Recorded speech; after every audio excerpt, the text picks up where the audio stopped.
Ribut melanda Sabah, 88 terbunuh dan lebih 100 lagi masih hilang. Krisis tebusan di Peru, letupan gegarkan kediaman Duta Jepun.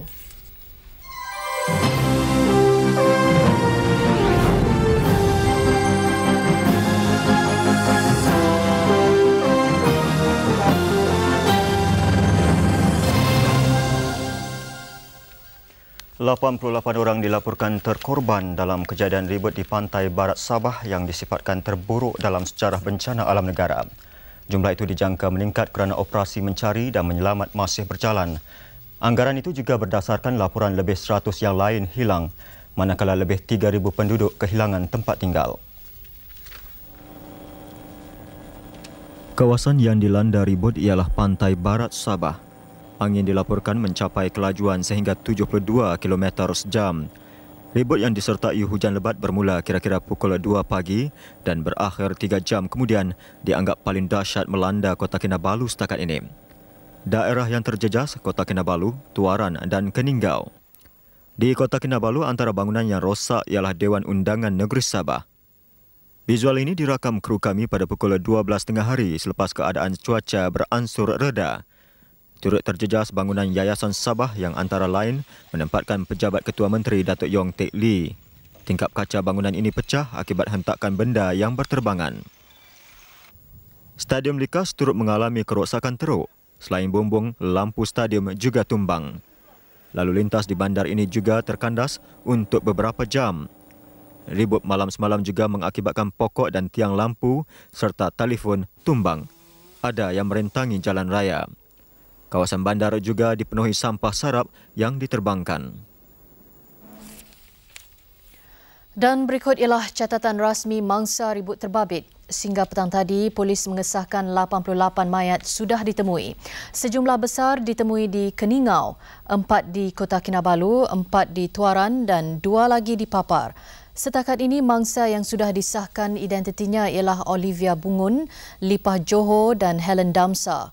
Ketua Polis Daerah Penolong Penguasa Adni Abu Bakar berkata, Lipah dan Helen ditemui mati pukul 8.30 pagi tadi dipercayai lemas di Kuala Sungai Mengkabung. 3 lagi yang masih hilang ialah suami Lipah, Damsa Julin, 35 dan 2 anaknya Luin, 14 dan Jania, 8 tahun. 5 beranak itu dilaporkan bermalam di Kuala Sungai Mengkabung ketika kejadian, manakala lebih 100 yang lain dilaporkan masih hilang. Orang ramai yang memerlukan bantuan dan maklumat lanjut boleh menghubungi talian 088 210011. Dalam pada itu, kira-kira 30 buah rumah di Tanjung Aru Lama dan Baru musnah sama sekali. Sebahagian besar rumah di kawasan terbabit yang dibina di atas air adalah antara perkampungan yang teruk dipukul ribut. Tinjauan TV3 siang tadi mendapati kebanyakan mangsa ribut membawa barang-barang yang dapat diselamatkan ke jalan raya untuk dibawa ke rumah saudara mara.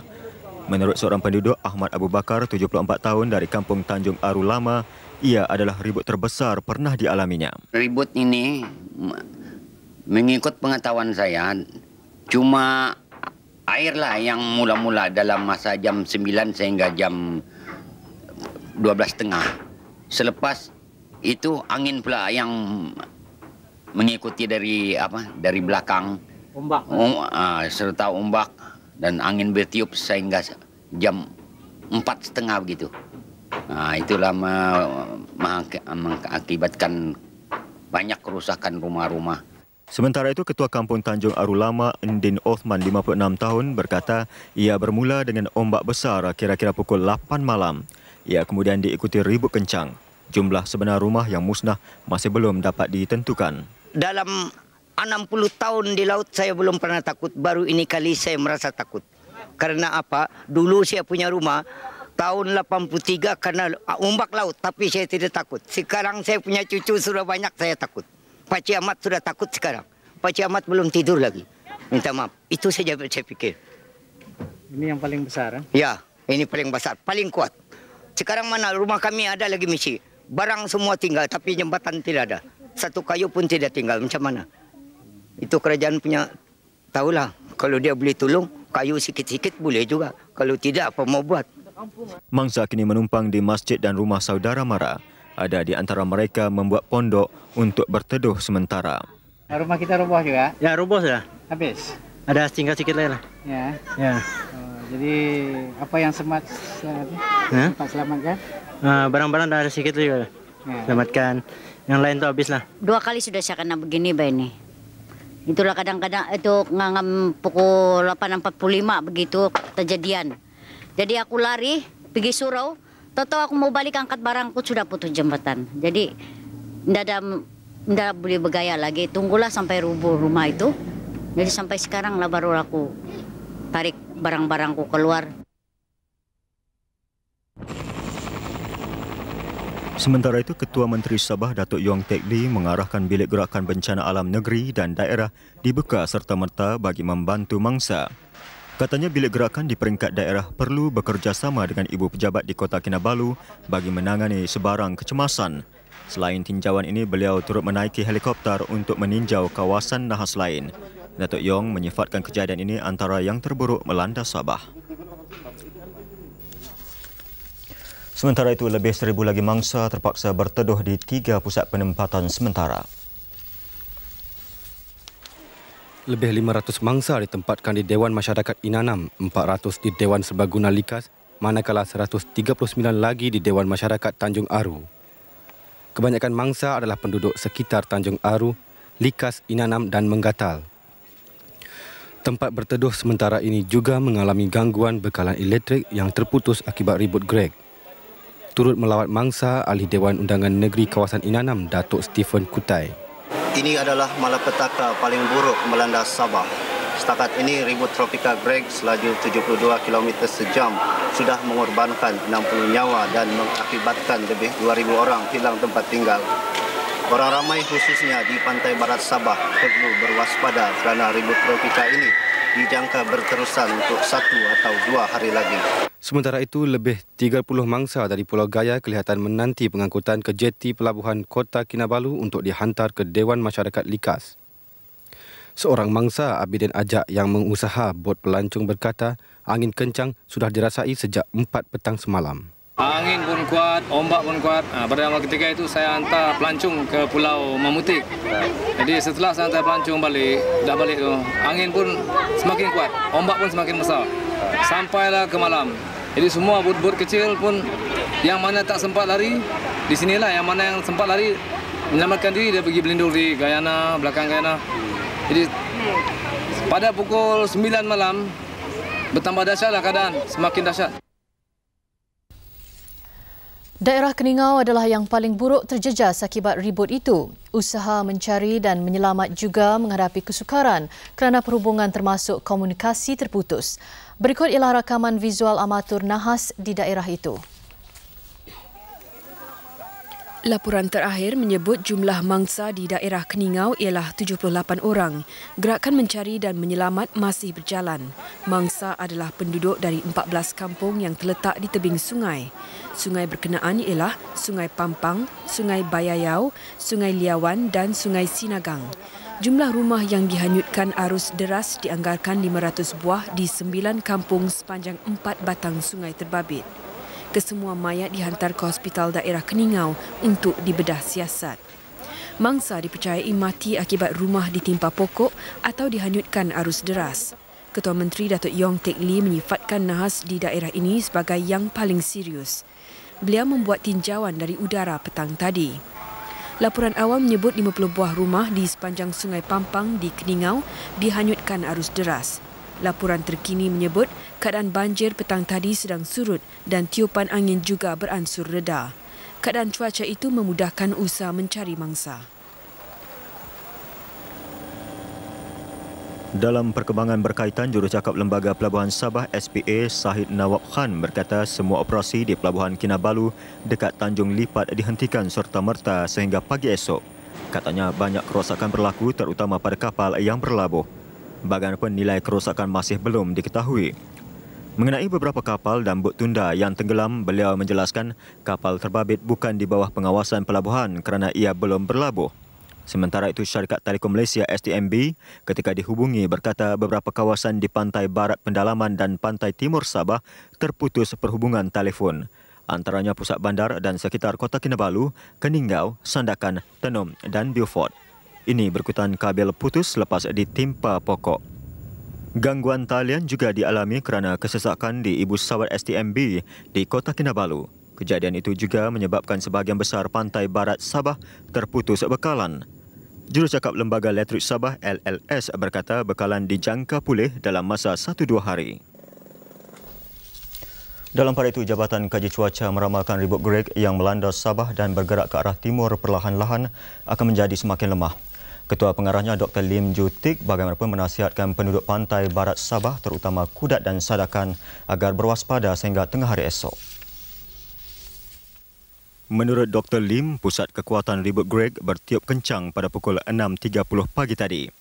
Sehubungan itu, keadaan cuaca dan angin kencang di bahagian barat Sabah akan berkurangan secara perlahan-lahan. Hujan sekejap-sekejap, kadangkala lebat, bagaimanapun dijangka turun sehingga tengah hari esok. Menurutnya, keadaan laut bagaimanapun masih belum selamat untuk kapal-kapal kecil. Katanya ribut Greg akan berpecah hilang Ahad ini apabila menghampiri selatan Mindanao, Filipina. Ada kemungkinan itu angin kencang berlaku adalah yang berkaitan dengan itu monsun timur laut itu yang biasanya dalam keadaan musim tengguju ini. Tambahnya, Jabatan Kaji Cuaca tidak menjangka ribut akan melanda Malaysia lagi kecuali angin kencang monsun timur laut sehingga penghujung Mac depan. Amaran bahaya seperti Selasa lalu akan dikeluarkan jika jabatan mendapati ia perlu. Dan kami akan cuba menghubungi Kota Kinabalu secara langsung untuk perkembangan terkini selepas ini. Susulan rusuhan pendatang tanpa izin di Perak.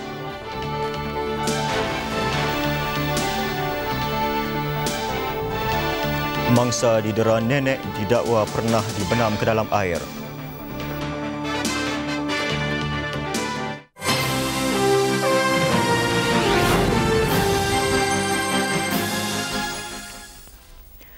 Satu letupan kuat di kediaman Duta Jepun di Peru awal pagi tadi menambahkan keresahan pihak terbabit yang sedang berusaha membebaskan 104 tebusan yang ditawan gerila Tupac Amaru. Menurut jurucakap polis, letupan didengar dari arah depan kediaman Duta Jepun ini.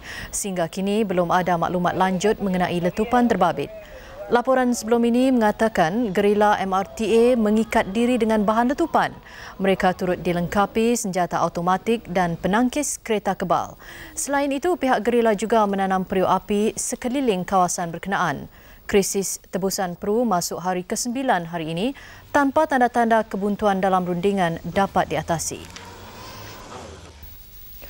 Dalam pada itu, tindakan Uruguay membebaskan 2 gerila MRTA di negara itu semalam disifatkan oleh Tokyo sebagai menyulitkan lagi proses mencari penyelesaian di Peru. Gerila MRTA membebaskan Duta Uruguay Tabaré Bocalandro setelah 2 gerila MRTA dibebaskan oleh Montevideo. Perdana Menteri Jepun Ryutaro Hashimoto berkata tindakan Uruguay itu akan memberi tekanan untuk mencari penyelesaian dengan gerila terbabit. Sementara itu, Speaker Dewan Perwakilan Peru Victor Joy Mue berkata kerajaan Peru sedia memberikan pengampunan kepada pihak gerila sekiranya mereka meletakkan senjata dan membebaskan tebusan. Mereka juga berkemungkinan besar akan dibenarkan menubuhkan parti politik. Dalam pada itu, seorang lagi tebusan dibebaskan. Kenji Hirata, seorang setiausaha kanan di Kedutaan Jepun, dibebaskan pukul 4 pagi waktu Malaysia.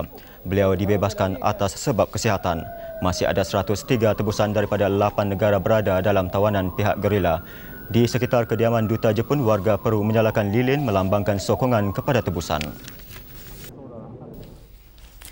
Dan ini berita yang baru kami terima. Duta Malaysia ke Brazil, Datuk Zainal Abidin Zain yang kini berada di Lima mengesahkan letupan di kediaman Duta Jepun itu tidak menjejaskan keselamatan tebusan.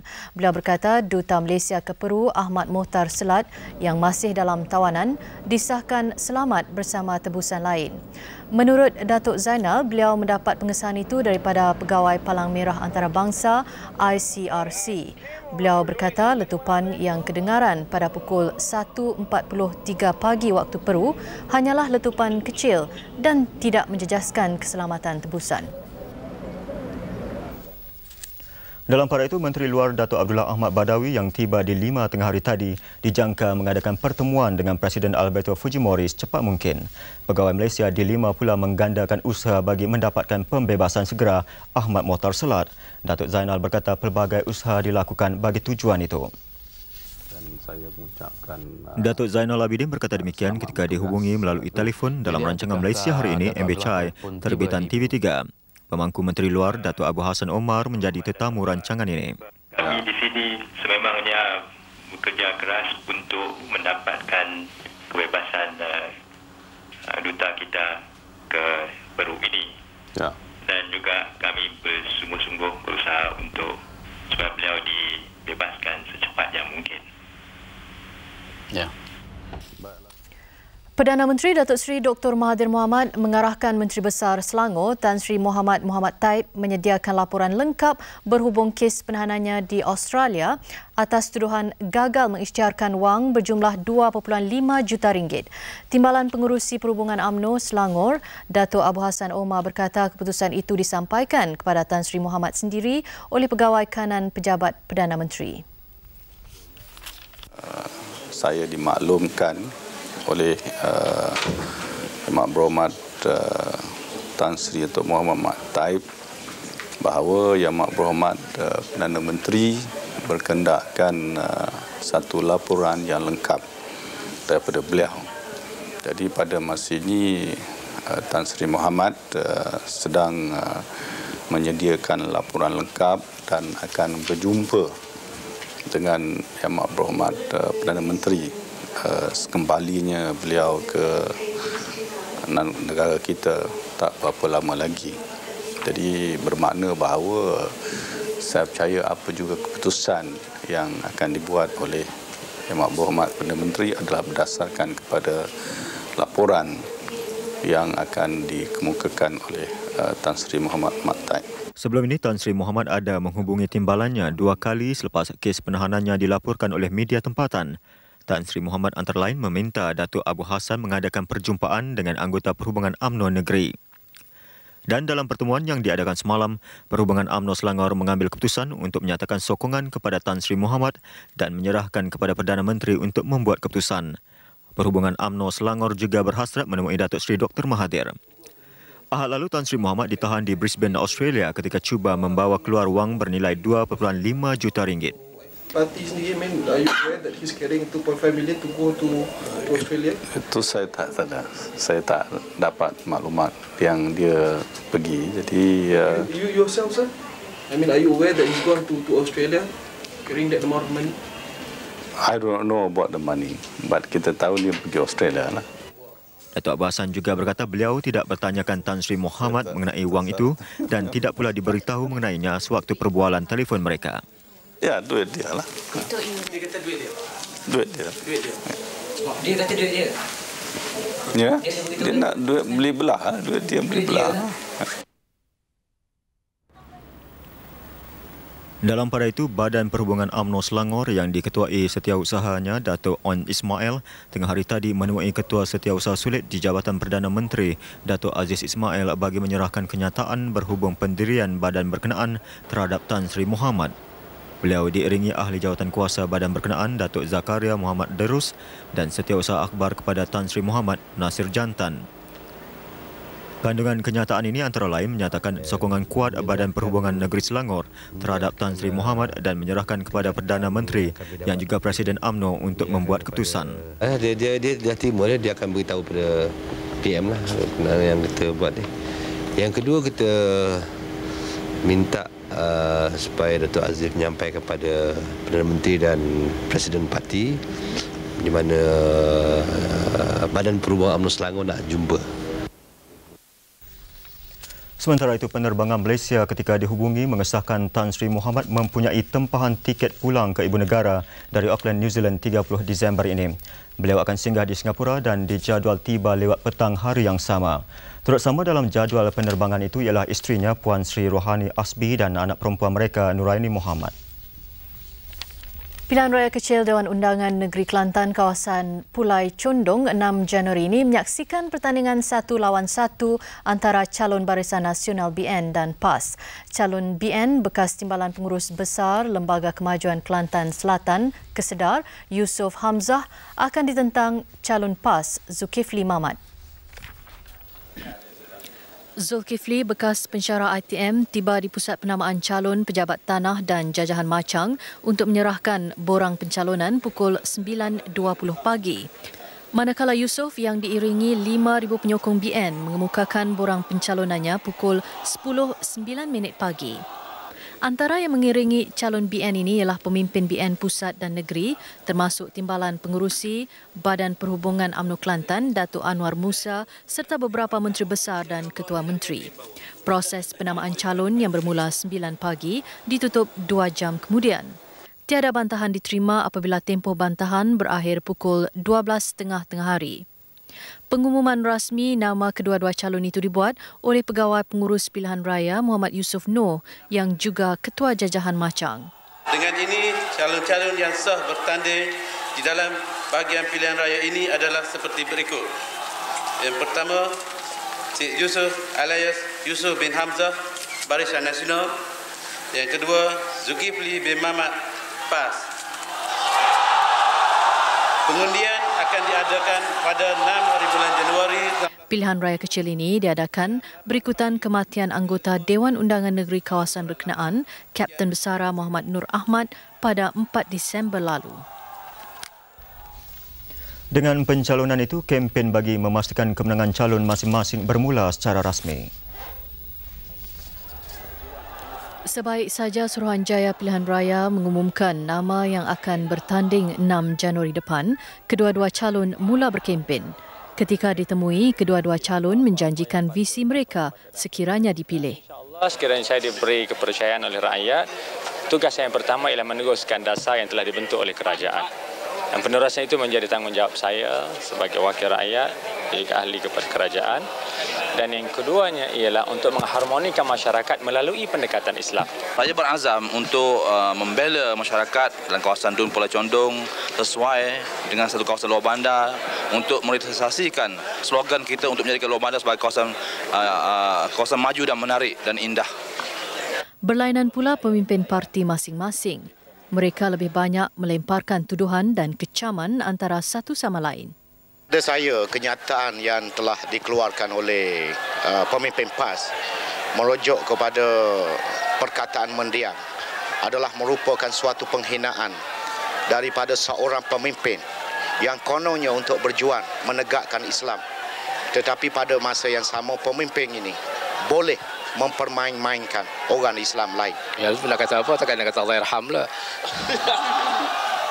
Bekas 46 lah. Dia mati, dia dah mengkuburkan diri dia sendiri. Lepas itu orang-orang dia pun banyak datang pada PAS. Tapi adakah sesuai perkataan itu diguna? Biasalah dalam politik ni. Dia pun guna macam-macam kan kita.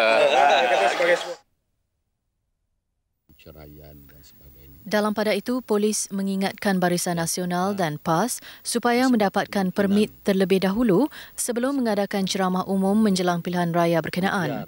Penceramah pula diingatkan tidak menggunakan isu perkauman dan agama dalam kempen parti masing-masing. Berharap kepada calon-calon dan juga jentera-jentera parti supaya semasa kempen ini elakkanlah menggunakan isu-isu yang sensitif yang boleh menimbulkan keadaan yang tidak diingini berlaku. Beliau bercakap kepada pemberita selepas upacara penyampaian sijil khidmat cemerlang dan sumbangan kepada anak-anak polis di Kota Baru pagi tadi. Beralih ke laporan saham, harga saham ditutup bercampur-campur. Indeks komposit susut 1.64 mata kepada 1,207.68. Indeks perusahaan melonjak 0.52 mata kepada 2,321.69. 106.1 juta saham bernilai 815.2 juta ringgit diniagakan. 441 kaunter mencatat keuntungan 129 rugi, manakala 136 lagi diniagakan tidak berubah.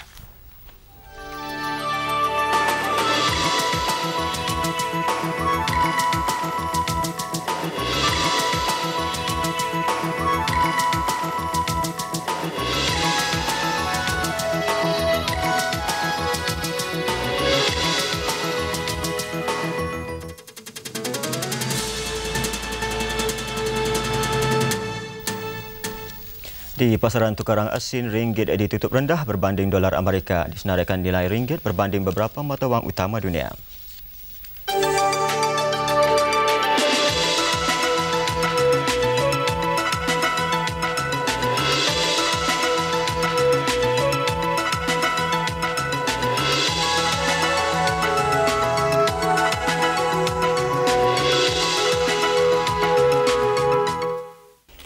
Polis hari ini mendapat kebenaran Mahkamah Magistrate untuk menahan reman 13 pendatang warga Indonesia yang menceroboh 4 kedutaan asing di ibu negara semalam. Perintah tahanan reman 14 hari mengikut Seksyen 117 Kanun Prosedur Jenayah ini bertujuan membolehkan polis menjalankan siasatan terhadap pendatang terbabit.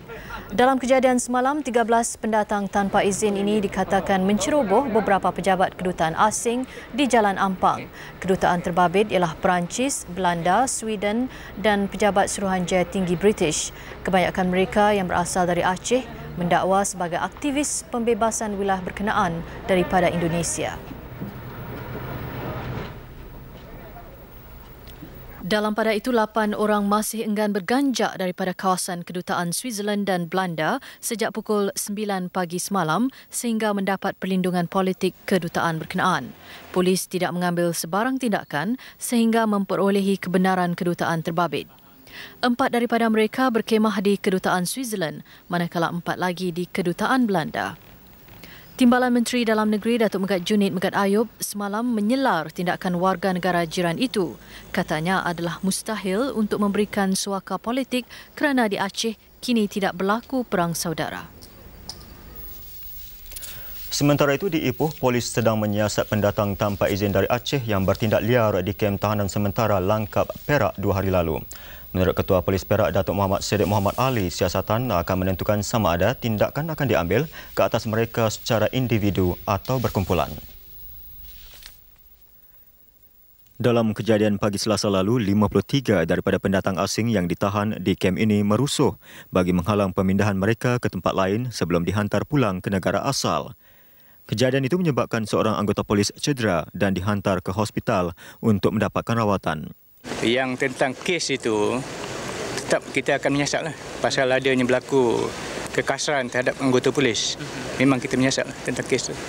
Sehubungan itu, pendatang terbabit mungkin dikenakan tindakan mengikut Seksyen 323 Kanun Keseksaan. Jika sabit kesalahan, mereka boleh dipenjara 1 tahun dan denda RM2,000. Selain itu, mereka juga mungkin didakwa kerana melakukan rusuhan. Datuk Siddiq sebelum itu menyampaikan sijil perkhidmatan cemerlang dan kenaikan pangkat kepada 339 anggota dan kaki tangan awam polis negeri Perak.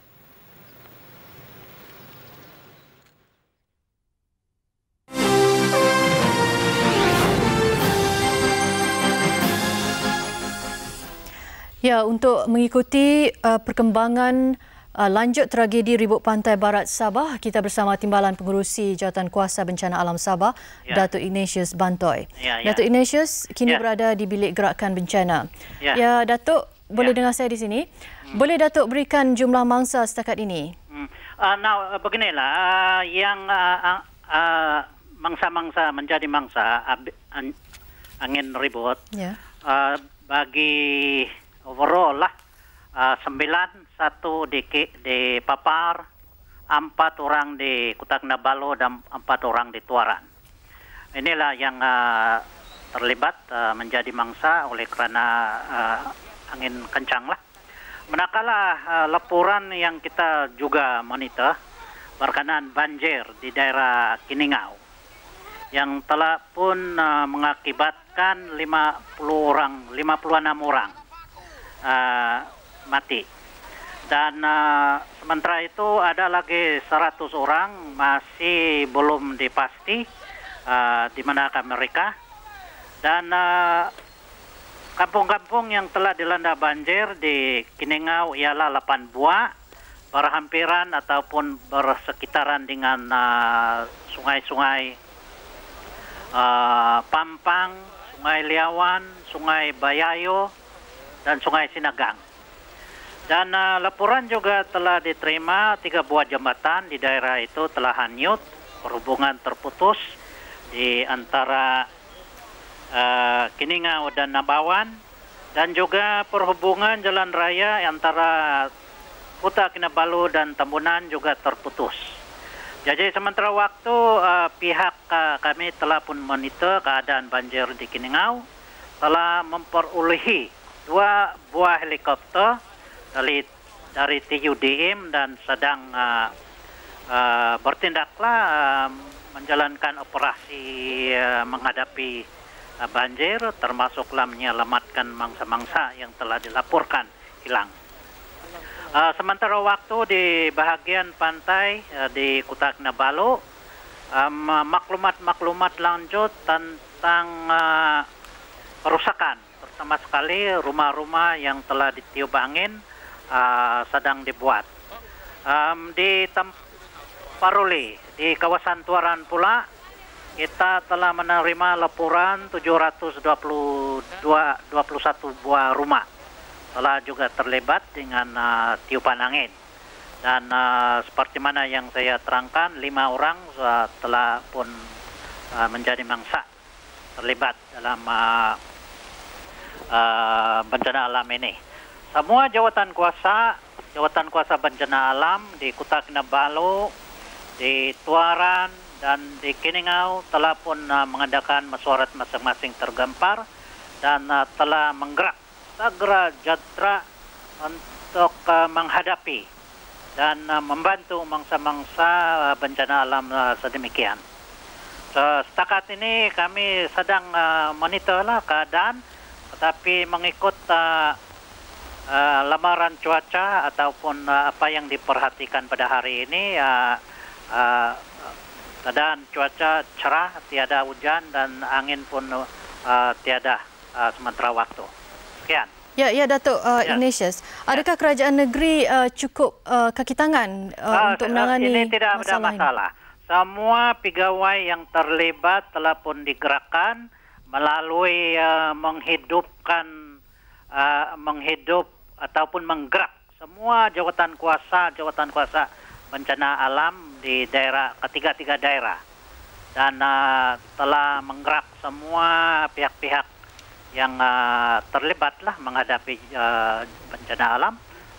Misalnya infrastruktur juga telah diperhatikan dan pihak polis telah juga dimaklumkan dan telah menggerakkan segera jenteralah anggota-anggota penyelamat.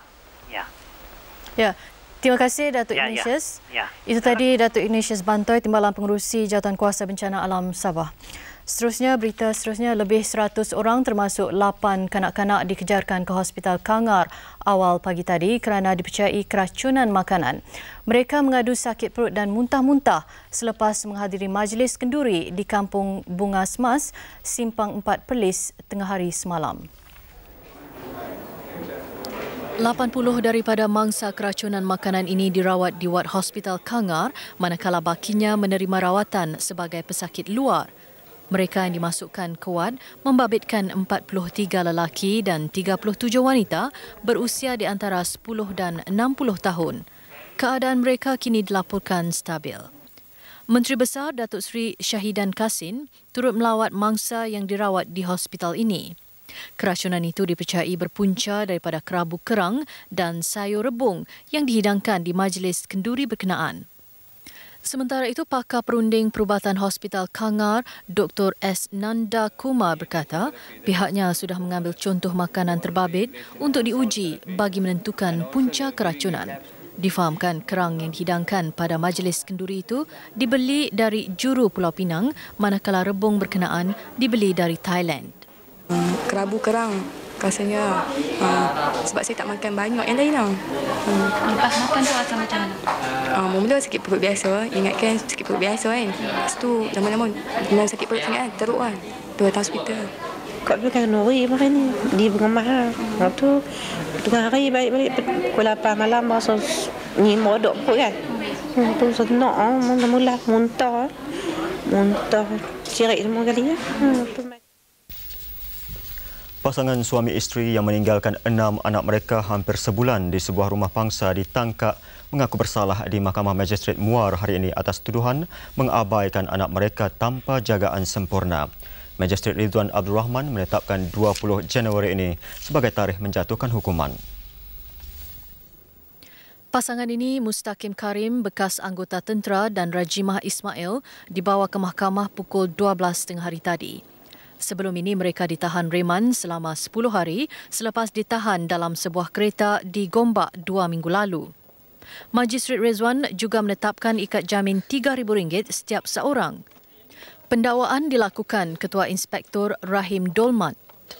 Kedua-dua tertuduh didakwa mengikut Seksyen 28 Akta Perlindungan Kanak-kanak 1991 kerana disyaki mengabaikan anak mereka tanpa jagaan dalam tempoh yang tidak munasabah. Kesalahan dilakukan pada pertengahan November hingga 12 Disember 1996 di Rumah Pangsa Jalan Ong Siang, Tangkak, Johor. Sabit kesalahan, mereka boleh dihukum maksimum 2 tahun penjara atau denda RM5,000 atau kedua-duanya sekali. Pasangan suami isteri ini meninggalkan anak mereka di rumah pangsa terbabit dengan alasan mencari kerja. Mereka hanya meninggalkan wang tunai RM30 dan bekalan makanan untuk 10 hari. Anak sulung Nurwana Hidatul, 13 tahun, terpaksa menjaga 5 adiknya, Muhammad Syahidan, 11, Nur Madiana, 9, Muhammad Zulfakar, 7 dan Muhammad Zul Ubaidillah, 5 dan Siti Nur Nabila, 2 tahun. 6 beradik ini kini di bawah jagaan nenek mereka, Loyah Yid di Maran, Pahang. Sementara itu, 4 daripada 6 beradik itu yang akan memulakan persekolahan di Maran, Pahang Januari ini sibuk membuat persiapan. Menurut nenek mereka, Loyah Yid, keperluan sekolah keempat-empat cucunya seperti pakaian sekolah sudah dibeli. Pengarah Kebajikan Masyarakat Pahang, Taha Yaakob, yang melawat 6 beradik ini berkata keempat-empat mereka akan dimasukkan ke asrama sekolah.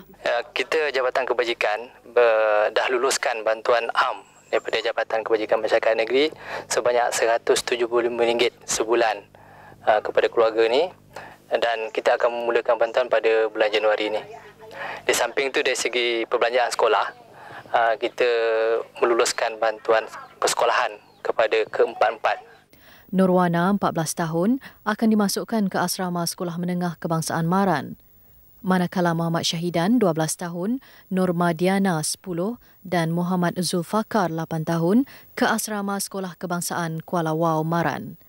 Segala perbelanjaan di asrama akan dibiayai Jabatan Kebajikan Masyarakat. Pertukaran sekolah mereka dari Tangkak Muar ke Maran juga sudah diurus pihaknya. Beli semua dah, baju dah beli, seluar dah beli. Mana kan nanti masa nak tukar sekolah je lah lagi. Pakaian-pakaian tu cuma kasut je tak beli kan. Alat tulis pun belum lagi. Baju je baru. Keenam-enam mereka kini tinggal bersama nenek di Kampung Papai, Lubuk Paku, Maran, Pahang selepas berita mengenai mereka tersiar di akhbar tempatan.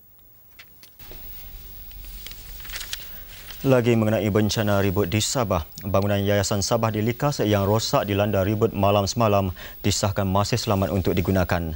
Menurut jurutera kanan yayasan itu, Gary Dusing, kejadian itu tidak menjejaskan struktur bangunan berkenaan. Katanya cuma bahagian luar bangunan itu, terutama dinding kaca bangunan itu yang rosak. Oleh itu, bangunan 30 tingkat yang menempatkan pejabat Ketua Menteri Sabah itu boleh digunakan seperti biasa esok. Di Kelantan, seorang kanak-kanak perempuan berusia 12 tahun yang didakwa didera nenek dan bapa saudaranya kini beransur pulih. Zulziana Abak, berdarah kacukan Melayu Inggeris, kini dirawat di Wad 6 Hospital Universiti Sains Malaysia, USM, Kubang Krian. Zulziana yang ditemui kru TV3 didapati tidak mengetahui nama ibu bapanya. Bagaimanapun dia mengakui ayahnya berketurunan Inggeris. Menurutnya, penderaan paling teruk diterima apabila neneknya membenamkan muka Zulziana ke dalam air sehingga mulut dan hidungnya berdarah. Dia ambil muka, Bismillahirrahmanirrahim. Bismillahirrahmanirrahim, dia buat batik lah. Sudah dia selai tak? Dia anak kecil tu, dia ambil kita. Tolak pergi kat dinding. Sementara itu, Dr. Rowani Muhammad Wari yang merawat kanak-kanak terbabit berkata Zulziana kini semakin pulih. Namun, rawatan lanjut akan terus diberikan agar Zulziana benar-benar sembuh. Masa pesakit dirujuk, terdapat banyak kesan-kesan lebam pada tubuh badan beliau. Selain daripada itu, terdapat juga tanda-tanda kecederaan lama. Dalam pada itu, polis bacuk menahan nenek dan bapa saudara kanak-kanak berkenaan 18 Disember lalu.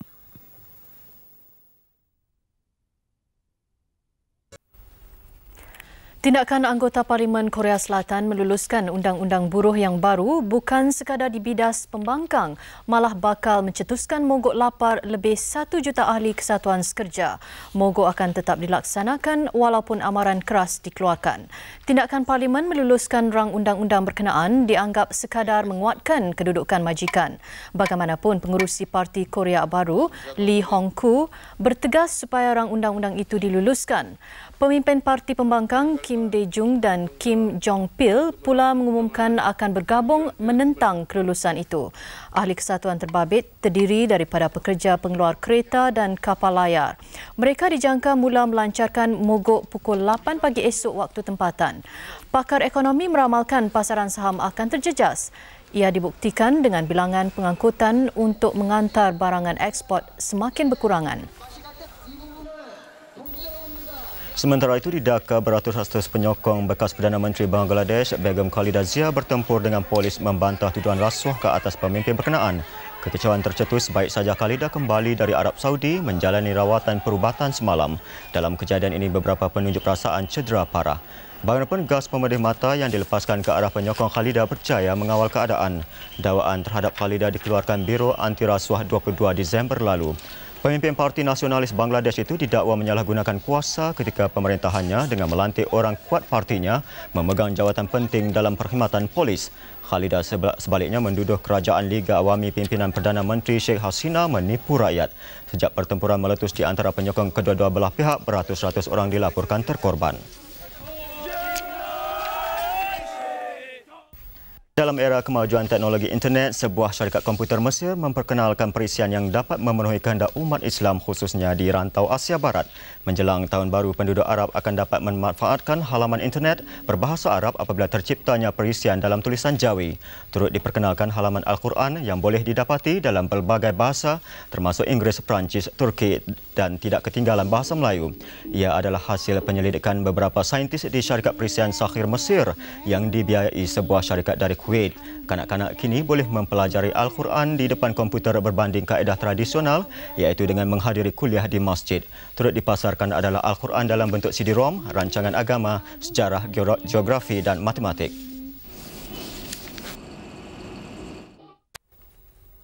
Pertemuan dua pasukan bola sepak amatur di Guatemala berakhir dengan tragedi.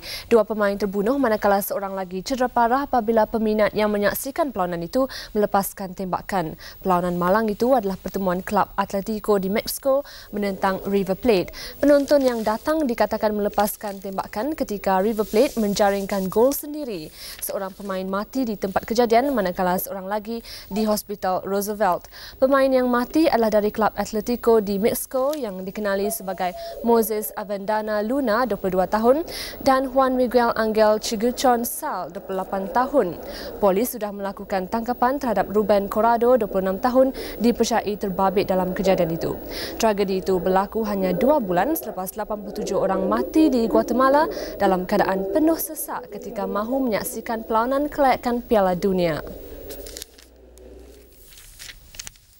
Kemeriahan perlawanan akhir Piala Malaysia Sabtu ini turut mahu dikongsi bersama peminat-peminat bola sepak tempatan.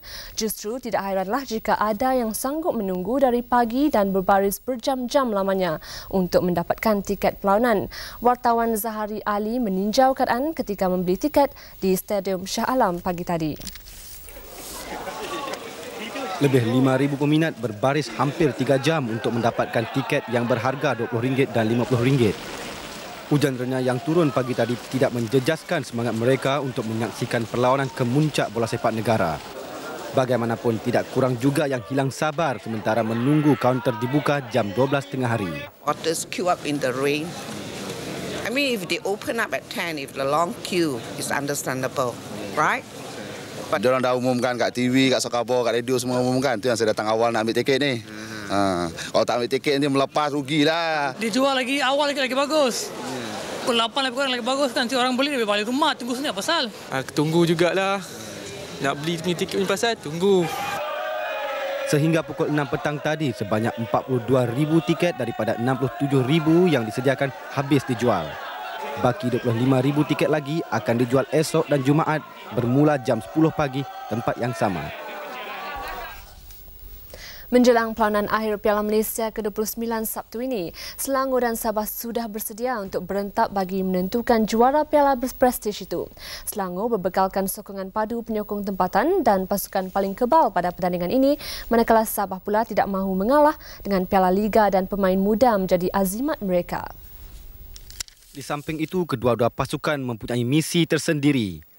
Selain mahu mempertahankan gelaran, Selangor memburu kejuaraan kali ke-27 sejak pertandingan ditukar nama 29 tahun lalu. Sabah yang berjaya mengekalkan prestasi cemerlang dalam tempoh 3 musim juga berazam mengembalikan tradisi juara berganda yang dimulakan Johor pada tahun 1991. Hanya tahun lalu kemenangan berganda disekat oleh Selangor yang menewaskan Pahang. Selain kejuaraan double, Piala Malaysia juga pelengkap kepada Piala FA yang dimenangi tahun lalu. Sabah juga mahu muncul pasukan dari Kepulauan Borneo yang pertama menjulang Piala Malaysia. Bagi Presiden yang juga pengurus pasukan Selangor, Datuk Muhammad Aini Taib, beliau menganggap skuad kali ini lebih mantap berbanding tahun lalu. Namun beliau tidak berani meramalkan keputusan perlawanan, sebaliknya mengharapkan kedua-dua pasukan bermain dengan baik. I think definitely the game became very close. Definitely very close. I hope it's a very entertaining game. Sabah juga menolak gelaran pasukan pilihan walaupun turut mempunyai pasukan yang mantap. Without two of our most influential players, both are midfielders, so we consider ourselves to be the underdogs and Selangor should be the favourites. Kedua mereka ditemui pada satu sidang media di Wisma FAM siang tadi. Sekian segmen sukan untuk kali ini. Kita kembali bersama Suhaimi dan Eza selepas ini. Salam hormat dan selamat malam.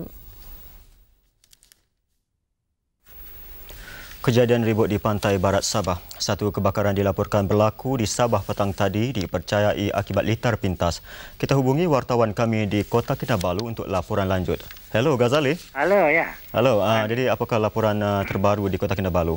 Ya, kru kita baru bertolak daripada pejabat kira 20 minit yang lalu untuk ke Kampung Bahagia Jalan Ranau lah.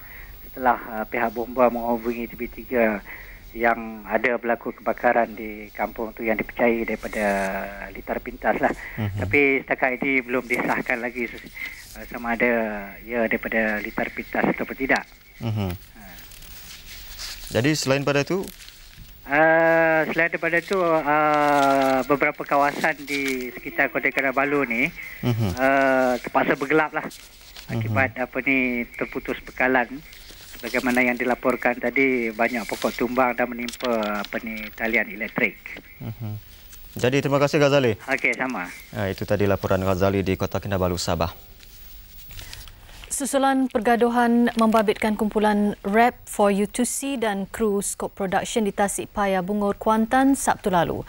Menteri Penerangan Datuk Muhammad Rahmat berkata pihaknya masih menunggu laporan polis berhubung perkara itu sebelum mengambil sebarang tindakan. Macam mana? Saya nunggu laporan lah. Saya akan minta jabatan berhubung dengan pihak polis di Kuantan tengok apa dia punya kedudukan sebenar. Dalam kejadian Sabtu lalu, 16 kru Scope Production termasuk 4 anggota kumpulan For You to See dikatakan menyerang seorang jurulatih kem motivasi di Tasikpaya Bungur. Salah faham bermula ketika kru dan artis terbabit dikatakan sedang membuat penggambaran drama manakala jurulatih berkenaan sedang melatih sekumpulan peserta kem motivasi. Ketua Polis Kuantan, Penolong Pesuruhjaya Sudin Ali yang merekodkan kenyataan mereka semalam menyifatkan insiden itu sebagai rusuhan. Mengakhiri buletin utama malam ini, kami paparkan sekali lagi visual kesan ribut yang melanda pantai barat Sabah. Semoga semua mangsa tabah menghadapi bencana yang berlaku tadi. Dengan itu, salam hormat. Selamat malam.